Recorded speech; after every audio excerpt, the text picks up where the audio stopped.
Squid Game is a South Korean survival drama streaming television series created by Hwang Dong for Netflix. Squid Game consists of one season of 9 episodes at a runtime of between 32 and 63 minutes. But in this video, we will provide you overview of each episode of this entertaining and motivational movie. Episode 1: Red Light, Green Light. Seong Gi-hun is down on his luck, having accumulated enormous debts with loan sharks while becoming estranged from his daughter and ex-wife. At a subway, a well-dressed man asks him to play a game of Ddagji for money, and offers an opportunity to play more games with much higher stakes. Gi-hun accepts, is knocked unconscious, and awakens in a dormitory with 455 others, identified only by numbers on their tracksuits. A group of masked staff in pink jumpsuits arrive and explain that the players are all in dire financial straits, but will be given billions of won in prize money if they can win 6 games over 6 days. The games are overseen by the frontman, who is masked and dressed in black. Gi-hun befriends player 001, an elderly man suffering from a brain tumor. He also recognizes 2 other players, Cho Sang-woo, a childhood classmate who became an investment broker, and player 067, a pickpocket who stole Gi-hun's money after he won a horse race wager. The first game is a deadly iteration of Red Light, Green Light, where anyone caught moving is shot dead on the spot. With help from Sang-woo and player 199, Gi-hun finishes the game alive. Episode 2: Hell. With over half of the players killed in the first game, many survivors demand to be released. Using the game's third clause, they successfully vote to cancel the game and send everyone home, but without any prize money. Back in Seoul, Gi-hun goes to the police, but no one believes him except Detective Hwang Jun-ho, whose brother received the same invitation card and has recently disappeared. The players are invited to re-enter the game, and many return out of desperation. This includes Gi-hun, whose mother needs surgery, Sang-woo, who is about to be arrested for financial fraud, player 001, who does not wish to die in the outside world, player 067, who wishes to rescue her parents from North Korea and get her little brother out of an orphanage, player 199, a Pakistani migrant worker who attacked and gravely injured his boss for withholding his wages, and player 101, named Jung Dok, a gangster on the run from gambling debts. Jun-ho secretly follows Gi-hun when he is picked up by the game staff. Episode 3: The Man with the Umbrella. Jun-ho successfully infiltrates the games by disguising himself as a masked worker, and it is revealed that the location is a remote island. The players are now more prepared and start forming alliances. Gi-hun, Sang-woo, player 001, and player 199 team up. Player 067 explores an air vent and witnesses workers melting pots of sugar. The second game is revealed to be PUBG, where each player must perfectly extract a stamped shape from a dalgona, honeycomb candy, under a 10-minute time limit. Sang-woo learns of player 67's discovery and recognizes the game beforehand, but does not warn his teammates and chooses the simplest shape for himself. Gi-hun ends up picking the most difficult shape, an umbrella, but is able to complete the game by licking the back of the honeycomb to melt it. Player 212, a rowdy and manipulative woman, helps Dok-soo complete the game with a smuggled lighter. A scared player who is about to be executed takes a staff member hostage and forces him to unmask. Shocked that the staff member is a young man, the player shoots himself, and the staff member is killed by the front man for revealing his identity. Episode 4: Stick to the Team. Player 111, a disgraced doctor, secretly works with a handful of staff to harvest organs from dead players to sell on the black market, in return for information on upcoming games. When Dok-soo kills a player accusing him of taking extra food, the staff does nothing to stop him, and the prize money's value is increased. After lights out, a riot erupts in the dormitory as players attack each other. Gi-hun's group survives and exchange names to build trust. Player 199 is Ali Abdul, and player 067 is Kang Se-byok. Player 001, because of his brain tumor, has trouble remembering his name. Player 212, named Ha-mi Nyo, has sex with Dok-soo. In the third game, players are told to form groups of 10. For Gi-hun's team, Se-byok recruits player 240, a girl close to her age. The game is revealed to be tug of war on 2 raised platforms, where a team wins by dragging the opposing team off the platform to their deaths. Dok-soo, having learned of the game from player 111 beforehand, picks only strong men and rejects Nyo, who joins Gi-hun's team.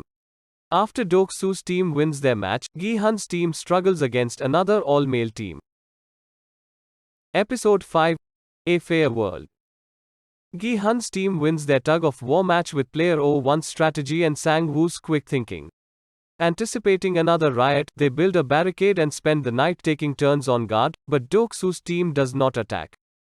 Gi-hun reminisces on a similar situation from 10 years ago, when he and many other workers from an automobile factory protested a mass layoff, which caused the failed trajectory of Gi-hun's life.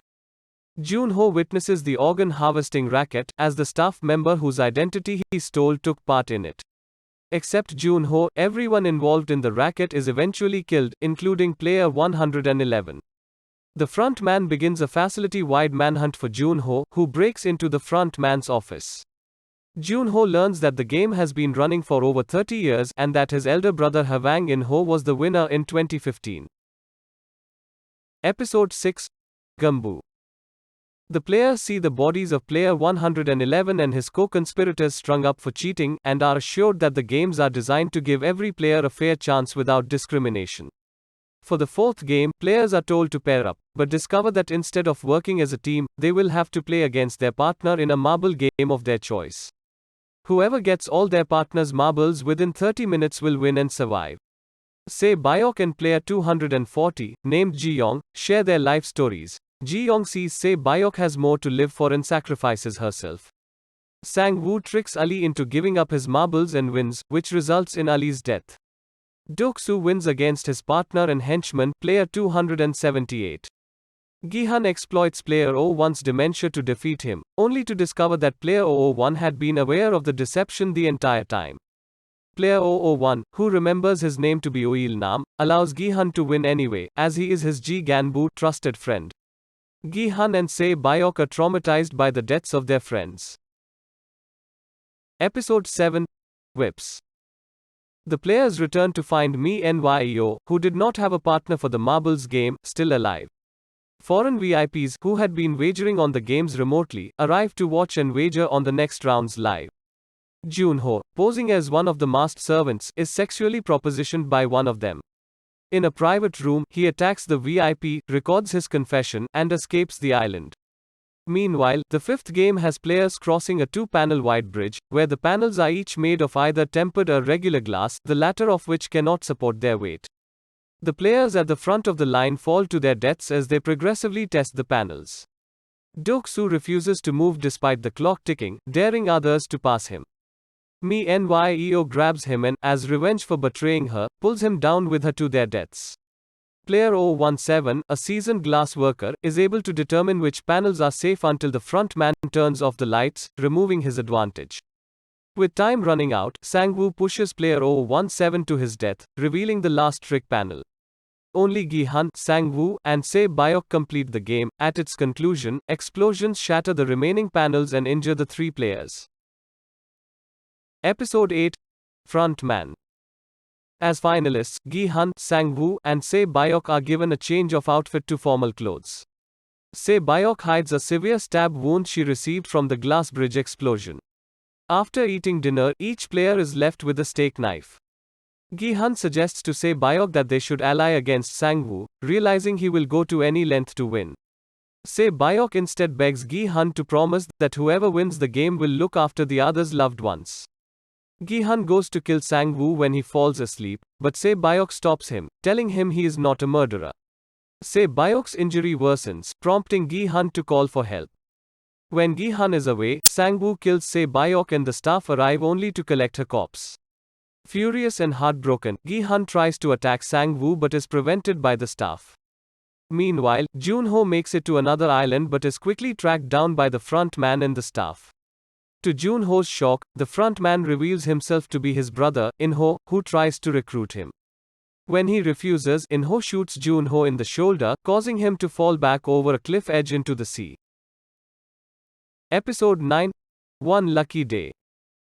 In the final eponymous Squid Game, Gi-hun defeats Sang-woo after a brutal fight but refuses to kill him. He begs Sang-woo to stop the game using the third clause. Sang-woo instead stabs himself in the neck and asks Gi-hun to take care of his mother before dying. Gi-hun is returned to Seoul with a bank card to access the prize money, but discovers his own mother has died. A year later, Gi-hun remains traumatized and has not touched his prize money. He receives an invitation card from his Gganbu and finds Oh Il-ling on his deathbed. Il-ling reveals he created the game to entertain bored ultra-rich people like himself. He chose games he played as a child and participated in Gi-hun's group out of nostalgia. As they talk, Il-ling wagers with Gi-hun on whether an unconscious man lying on a street corner will be helped before midnight. The man is saved, and Il-ling dies shortly after. Gi-hun retrieves Se-byok's brother and has him looked after by Sang-woo's mother, also giving them a share of the prize money. As Gi-hun travels to the airport to reconnect with his daughter in Los Angeles, he sees the same game recruiter playing D-Dakji with another desperate player, but manages only to get that player's invitation card. He calls the card's number before boarding his plane, demanding to know who is running the games. He is curtly ordered to get on the plane, but he ends the call and returns to the airport terminal. I hope you enjoyed the movie overview. Please subscribe this channel for future updates and overviews of interesting and motivational movies.